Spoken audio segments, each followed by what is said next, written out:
I'm muted. Hi, y'all. All right. Let me make sure that I get this. All right. All right. So happy Sunday. Hope y'all doing well. It's been a really long day for me. My youngest son had a event at his school, which lasted pretty much the full day, and your girl's tired. But I did want to show up today to talk about this topic called Ubuntu at work, which is I am because we are, which is what that stands for. And it really is talking about collective leadership. And I just think that even the experience that I had today goes really well with this topic because it was all about people coming together for one goal, one purpose, which is something that we can all learn to do a lot more, especially in this society, and not try to separate ourselves from each other from one another, and be individualistic, because that's not the goal, especially if you are on a team. If you are on a team, some type of team, which most of us are in our workplaces, we want to learn how to be more collective, how to come together, and how to be united more than anything, because that's so important. But before we go on, I just want to introduce myself. I'm Tashina. I'm an executive leadership and team coach for teams and their leaders, or the leaders who run these teams. And I help teams navigate conflict, heal from the things that they have been going through, and really get things done without all the drama. At the end of the day, we want to collaborate better together, and that's what I help teams do. So, how many of you have heard of the leadership circle profile? And you can put that in the comment if you've heard of leadership circle profile. This is a personality tool that basically helps you see what type of leader you are. It's a 360-degree feedback assessment tool. It's one of my favorite assessments because it really gets the feedback from other people to see how you are, how you're showing up as a leader, and it helps give you a full picture of your blind spots, of your bright spots. But it shows you parts of your leadership that you may not be aware of, and it also shows you the trajectory or the potential that you have as a leader. And what's powerful about the leadership circle is that it doesn't just stop at the individual. You can actually look at how you are as a team as well, and how you operate collectively. I'm also certified in their collective leadership assessment. And this tool has completely shifted the way that I explain leadership to my clients, because when leaders see the data, when they are able to understand and see how things are really coming together, it helps them to understand more about themselves, about their teams, and about, things that they may miss, right? And one of the things that a lot of teams miss is that collaboration is not necessarily like a soft skill. It's something structurally in our systems that we should be taking more advantage of, and that we should be working on doing a lot more as a team, and coming together as individuals. So when I think of collective leadership, I always come back to sports. So all of you know, if you've been following me long enough, I'm a sports mom. My kids have played volleyball, basketball, football. So I'm always embedded in sports some type of way. And when you look at different sports, especially in games like a football, a hockey, a basketball, there is only one ball and there's only one way to score. This is also in volleyball as well. And so, what does that mean? That means you have no choice but to show up collectively. You're going to have to trust your teammates, you're going to have to communicate, and you're going to have to play your position and make room for others to play theirs. You have to be able to do that, because the goal isn't just for you to win as an individual, but it's for the team to win as well. And that's exactly what we're going to dive into today, because this is super important and it brings home the point that I'm making. So, this is day 9 of the 30 days of systems that make teams work. Today, we're talking about Ubuntu, the belief that I am because we are. So today's conversation is about what it looks like when you show up, not just for yourself, but for your team, for your organization, and for your community. So let's first talk about what does it mean to operate as Ubuntu. So in the Western world, we're taught to think I I think, therefore I am. If you've heard this statement, I think, therefore I am. We've heard this a lot of times, and this is kind of a Western thought, a Western philosophy, a Western kind of approach to success. And it's the belief that our identity or our existence comes from our individual thoughts, from our individual achievements and independence. So it's all about independence. I'm sure you guys heard a lot of independence. Destiny's Child put us on years ago and told us how independent we needed to be, especially for women. But this is this belief that Western society has taught us that we always need to be. But in Ubuntu, which comes from a Southern African philosophy, the belief is completely different. And I talked about this a little bit on day one of this series. So if you didn't hear that, go back and listen to it because there were some key points on how this can be useful in systems, but I'm going into it deeper today. So in Ubuntu, it says, I am because we are. I am because we are. So even listening to the difference in those two, Western world says I, Ubuntu says we. And it's a deep and powerful understanding that we exist through our relationships, not outside of them. And it's not just about being kind or being building community. It's also about identity and interdependence. So we move from independence to interdependence. We have to depend and lean on one another. This is also something that's really, really important for where our society, our world is at right now, where we are not going to be able to just depend on ourselves. We have to literally start to lean on one another and get into community because that is the only way, pretty much, that we are going to be able to survive. But Ubuntu, it tells you that I don't become who I am without you. I need you in order to become the person that I am. My growth, my success, my humanity, they're all tied to yours. And you've probably heard the saying, all tides lift all boats, something like that. And I remember I had a manager who used to say this all the time, but we can't just say it. We have to really activate it. We have to really believe it. We have to actually push forward in that way. And we have to really be mindful that this is a real thing and we should follow this because there are so many benefits to doing that. In this type of thinking, the self isn't independent, it's relational. So I'm thinking about who I am in relationship to you. How do I want to be in this relationship? When I do designed alliances with teams, which is basically a way that we set our agreements, I always start with the question like, think about who do you want to be in this relationship? How do you want to be with this person in this relationship? And this is the type of thinking that we have to start moving towards, especially if we are going to be high functioning, great teams. It has to be relational. Also, our individual well being and our collective well being are inseparable. So I can't be who I am unless I have you to have my back, unless I have you to help me, to push me forward, to bring me together.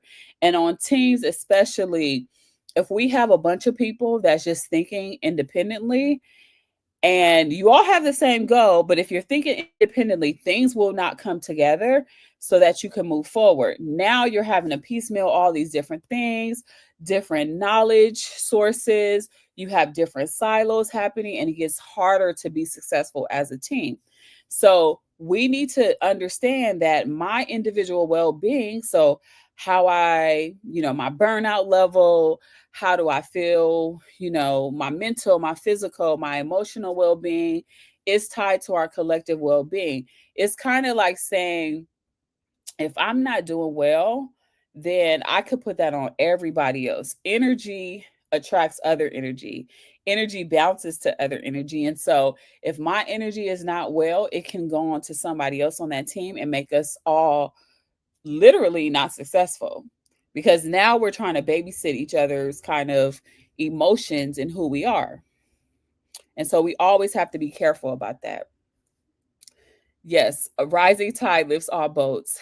Yes, yes, we're all connected, and it's so important for our community and for us to be together. Yes, exactly, Lynn. And then the last part of thinking is all and things like community, compassion, cooperation. These are not nice to haves. They are imperative. They are imperative for our survival. So we are in a Western world that's all about safety, security, survival, all of that. If we really want to survive our community, we have to be in community together. And so when you bring that lens, the Ubuntu lens, into systems thinking, it changes everything about how we see our organizations.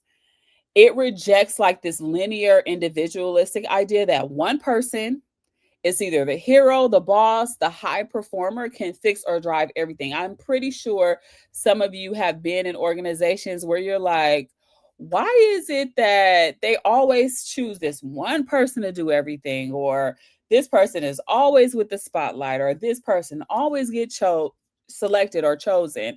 It's this linear thinking that because has shown some level of like having skill, they are the person that we're supposed to lean on. And that is far from the truth. There are other people who show up in different ways because, in my thinking, we're all leaders and we all lead different ways and we all can be successful in our leadership. And so we don't just need one person to drive everything. Instead, the health of the entire system depends on the relationships between its parts. So when one person or group is harmed, the whole system is harmed. Let me give you an example. So I remember back in the day in corporate settings, if you're old enough to know this, I'm sure not everybody's old enough to know this, but I remember this, where you will be placed on a succession plan. And most people are still put on succession plans. But that meant before you were even promoted, the next role was already guaranteed. It was like a shoe in, like the path. You're going to take over after the other person moves to the next thing or retires or whatever, right? There was a succession plan.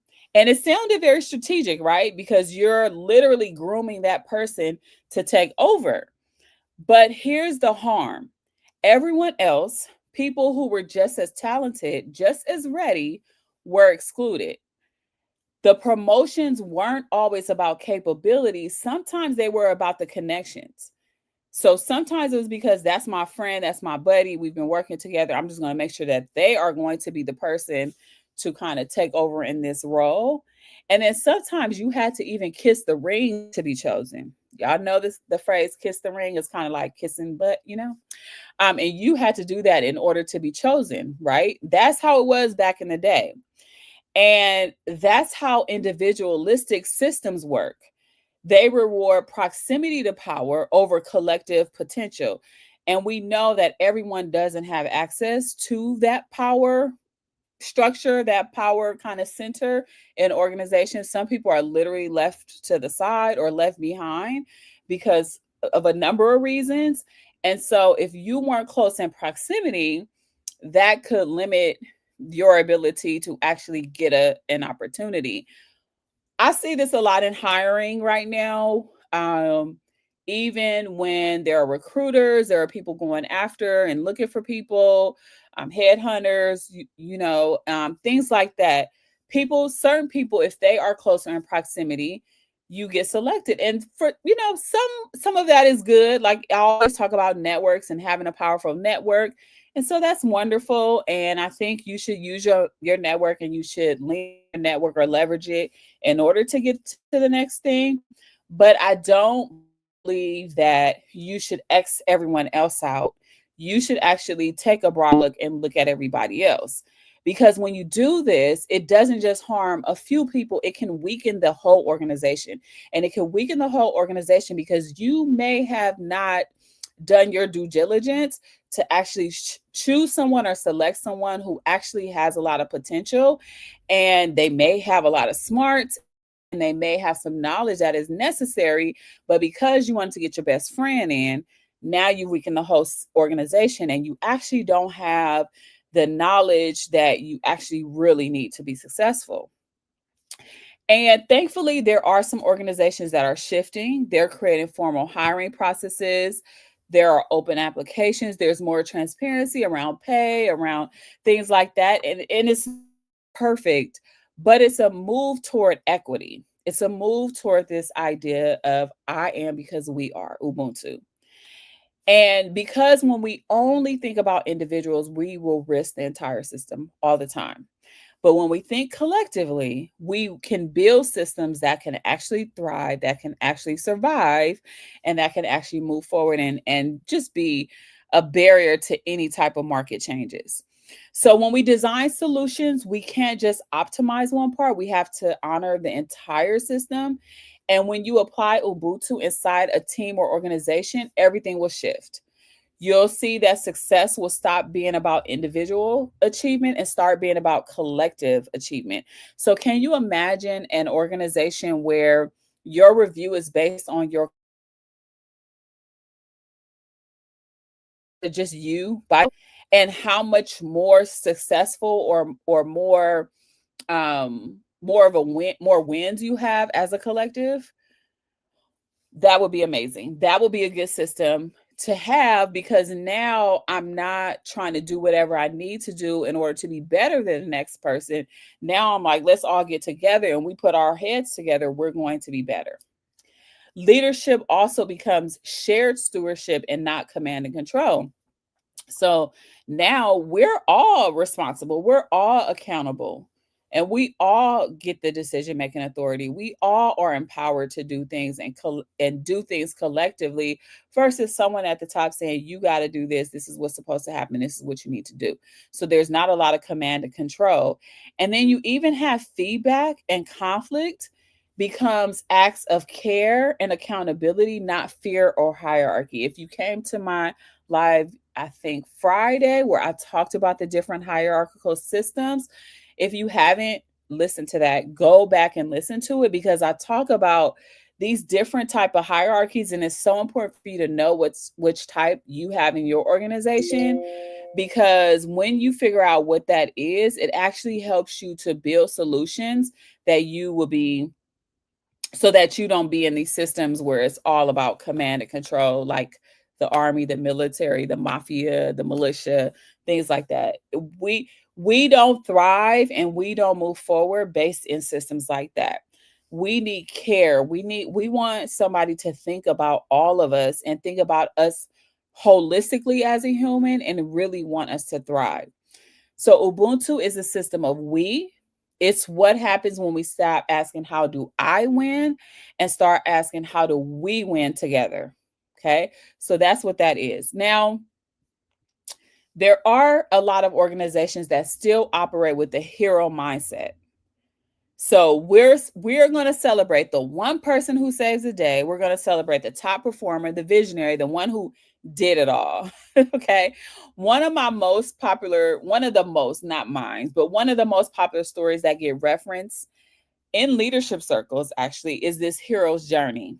It's a framework by Joseph Campbell. So I'm pretty sure you guys have heard of the hero's journey. It's one of those books that people always go and look, and it has like a framework. There's like a whole like visual that goes with it. And it's the story of a hero who leaves their world, their ordinary world, their ordinary life.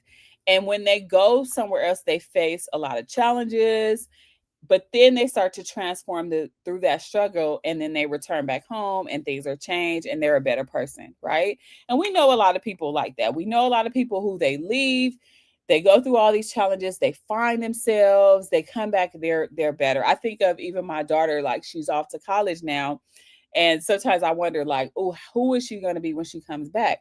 Because it's different. You know, she will be a different person. She will have transformed when she comes back, right? And we'll say, oh my God, you did so well. But we need to remember that there is so much more than the one individual, the one person, okay?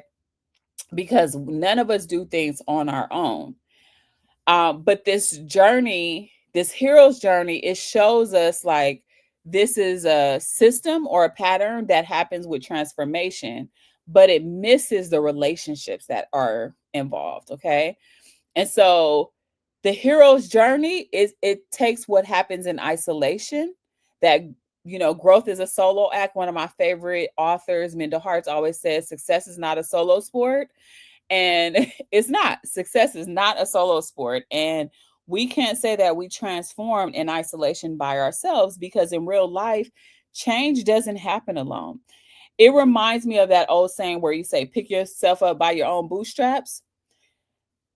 I hate that saying. But if you're stranded in the middle of a forest with no other human in sight and somehow make it out alive, sure, maybe that's a hero story. Maybe you could say, I did it all by myself. But in the real world that we actually live and that we actually work in, there's always somebody. There's a mentor, there's a peer, there's a colleague, there's a friend, there's a parent, there's somebody who's going to give you advice, who's going to open a door, who's going to help clear the path, who's going to help you see your blind spots, who's going to have your back. There's always somebody helping you. We do not do this alone.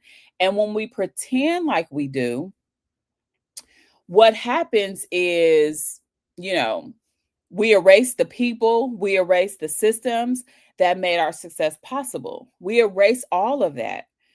But when we think about our collective wins, our collective coming together, our collective leadership, it's not about the superstar, it's about the collective and how we all come together. Because when one person shines, it's because everyone else helped them light the way. Everyone else helped them move forward.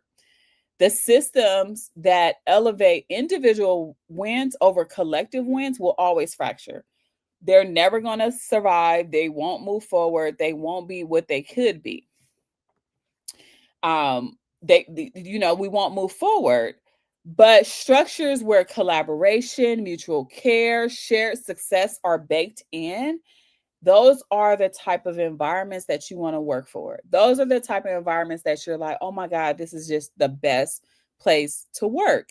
And when we reward teams, not just for what they achieve individually, but how they grow, how they deliver together, how we see our whole humanity, that's when things start to shift. And that's when we see organizations thrive.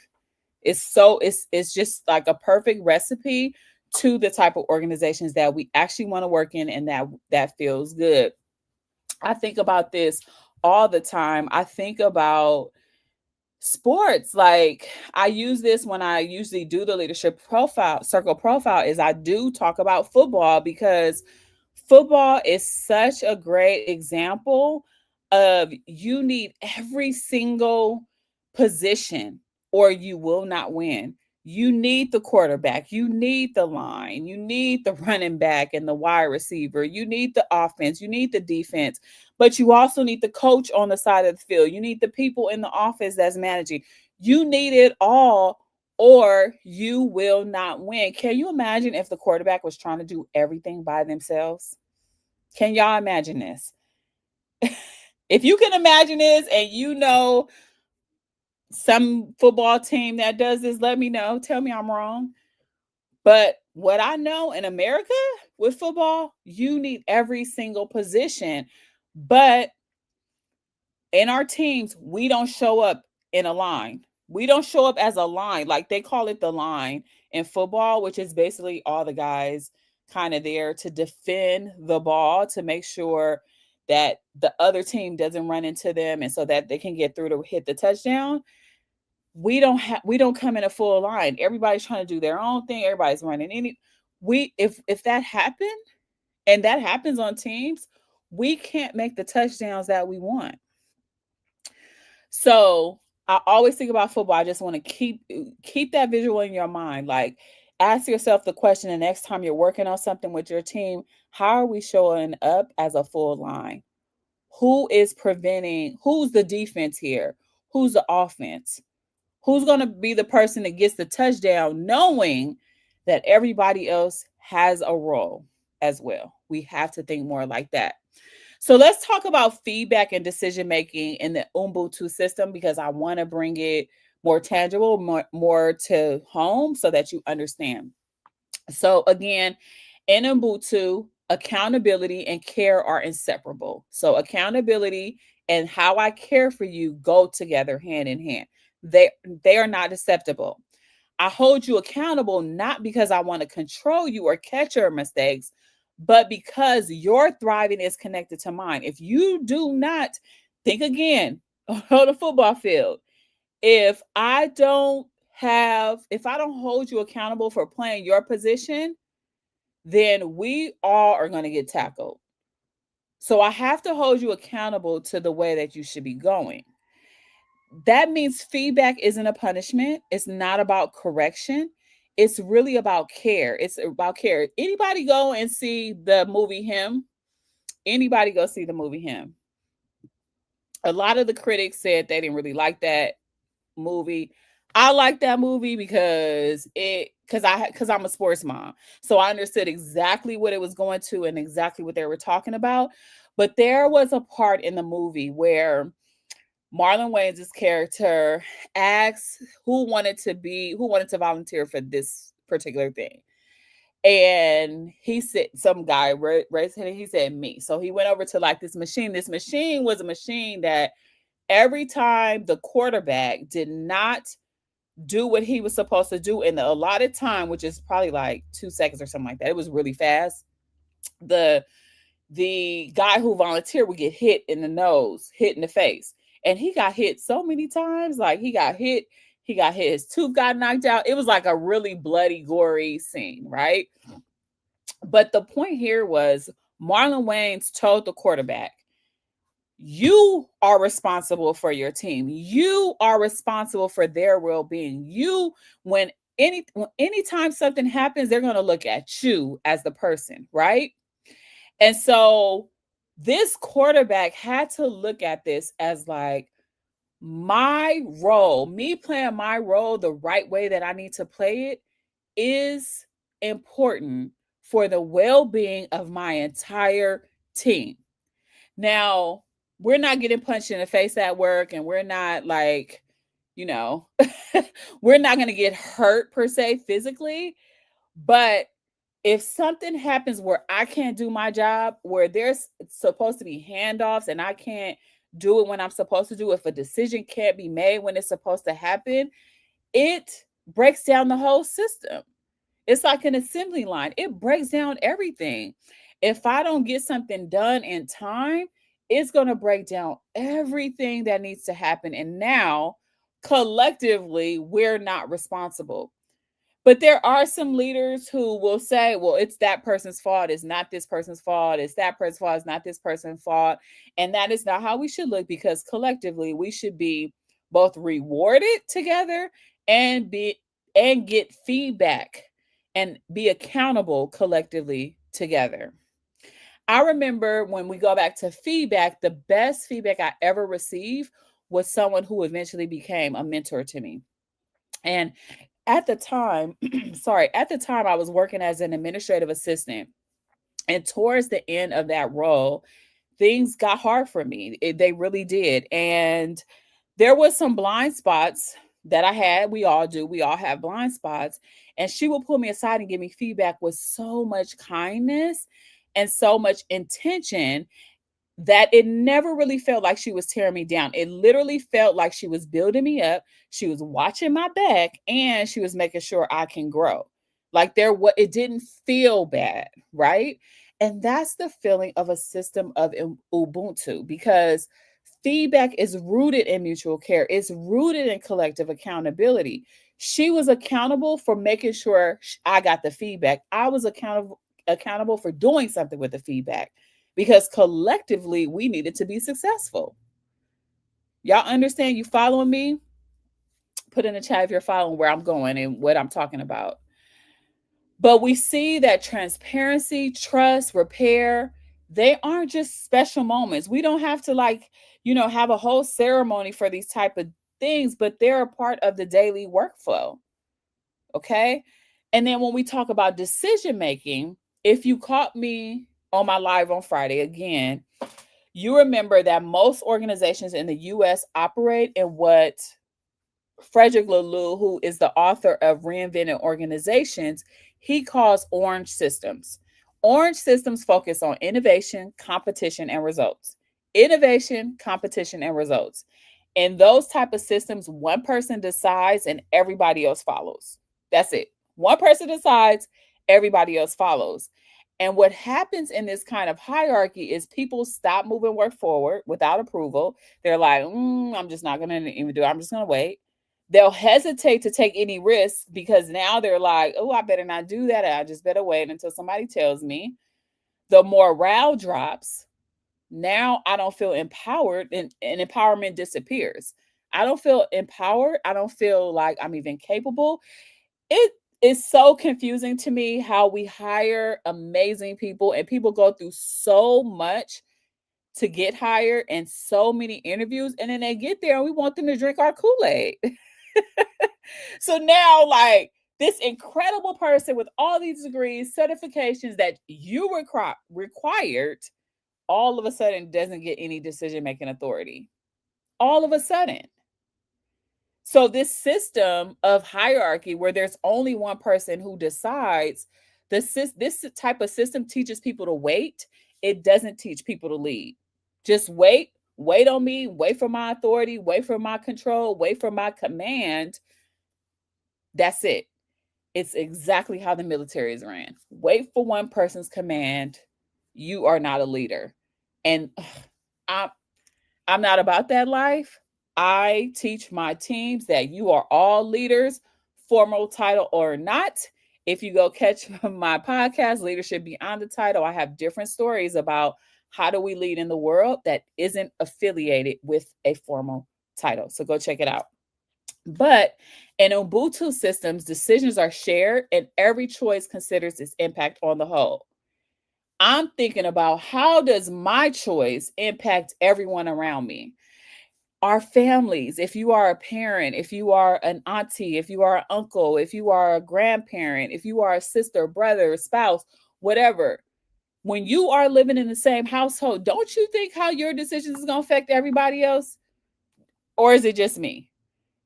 Like if I choose to get on the live at 6 o'clock on a Sunday, 6 o'clock Pacific time, just so y'all know, I know it's other times everywhere else, but if I'm only thinking about myself and I'm not thinking about the impact of everybody else, what does that do? If I go and decide that I'm going to spend $1 million on a new car and I only think about myself and not the impact on the entire family system, what does that do?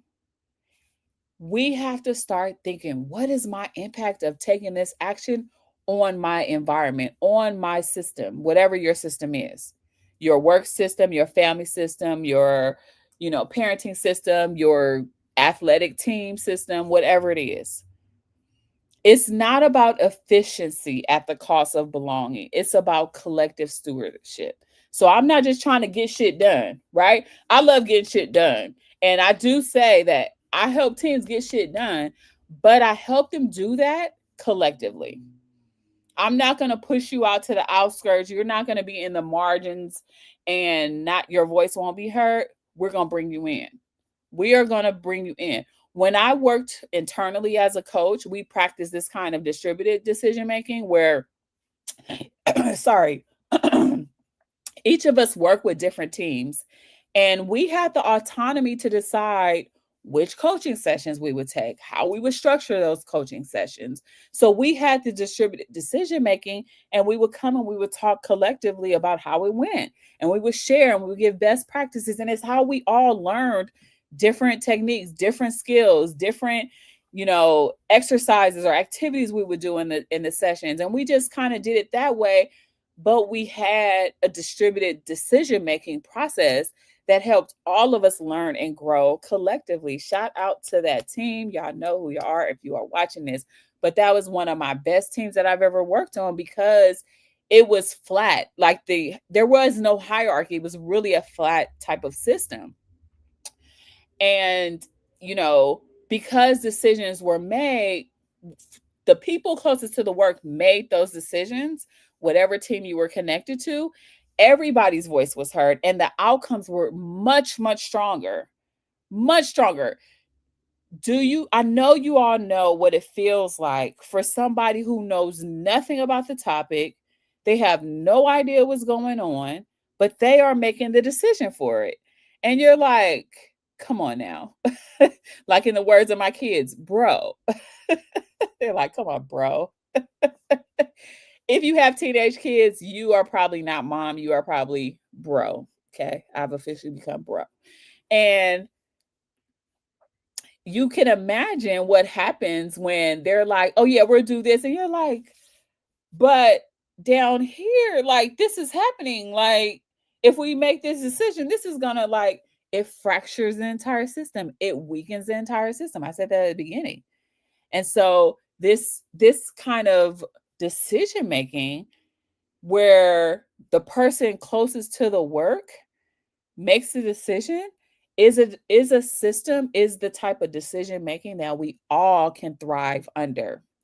Okay. When I worked on that team, we were not rushing to check boxes or move fast.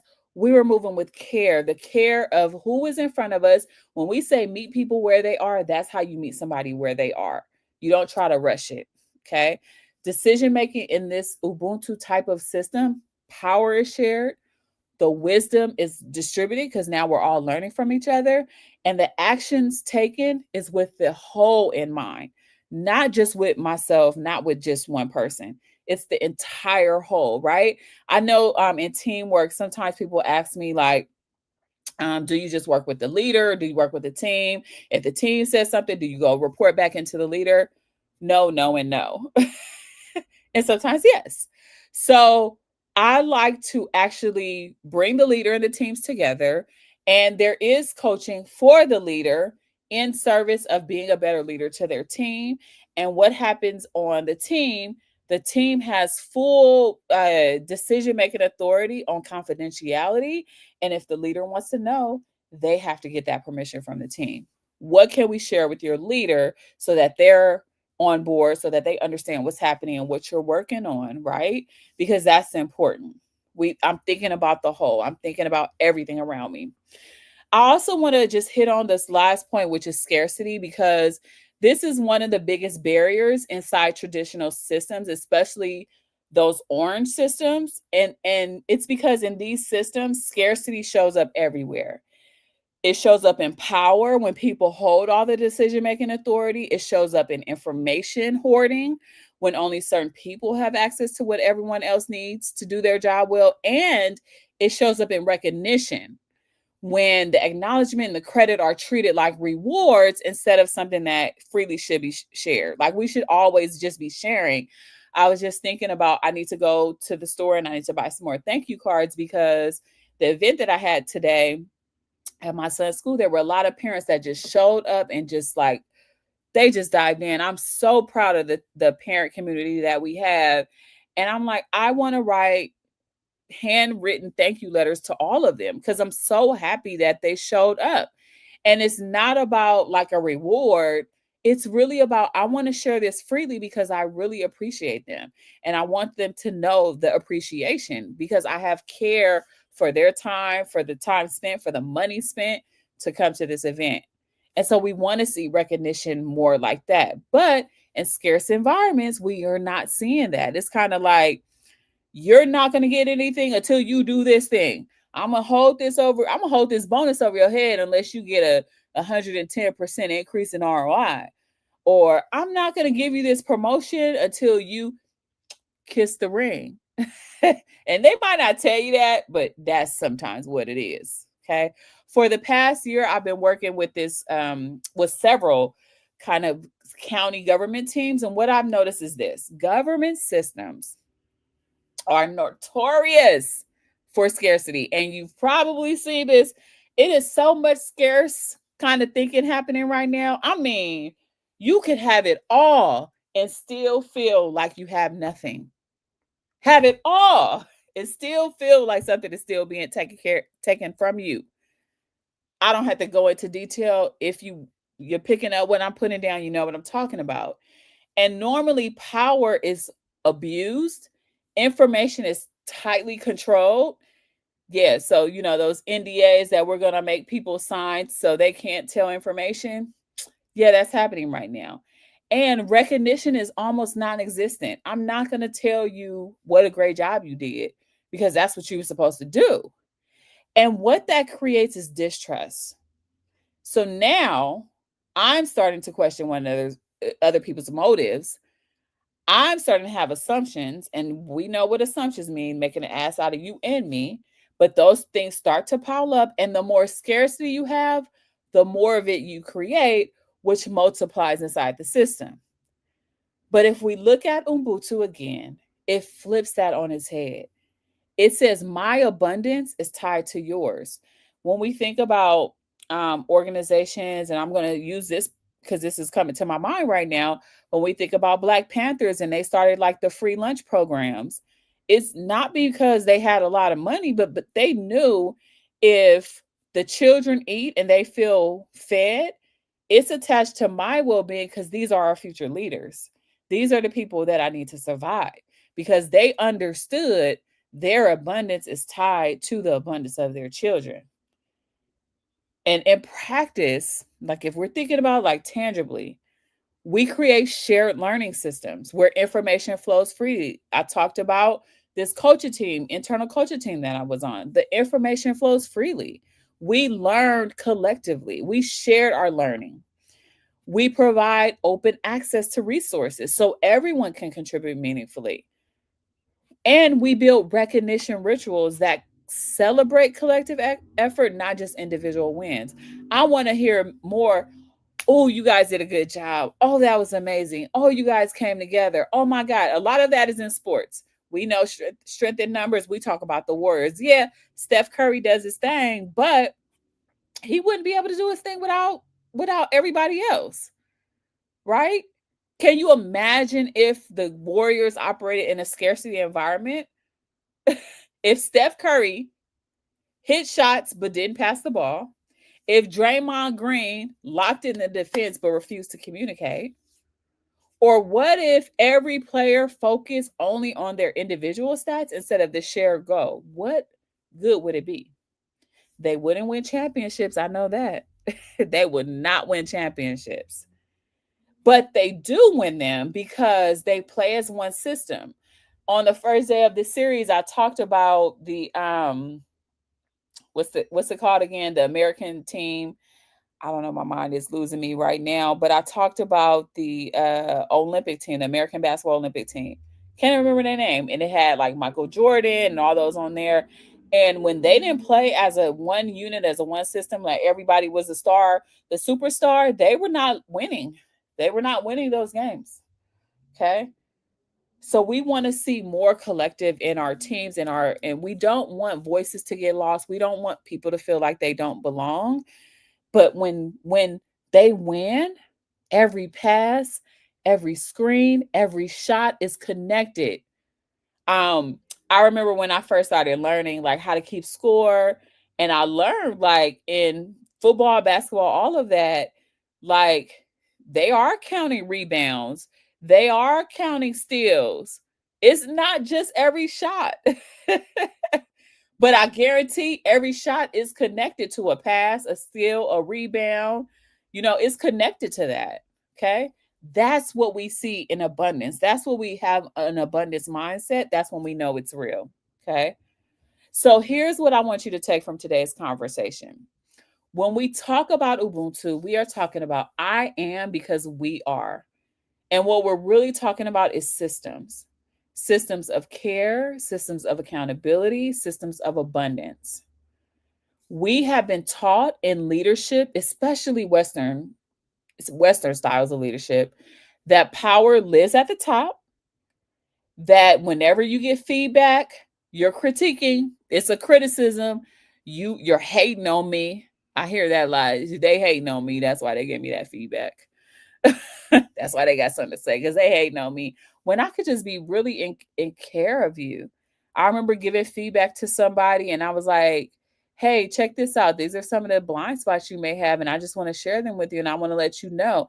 And this person took it as a critique, and I'm like, I really care. I care because Your blind spots is connected to me too. If one person thinks that you are this way, they're going to think that of us. So I need to have care for you. Okay.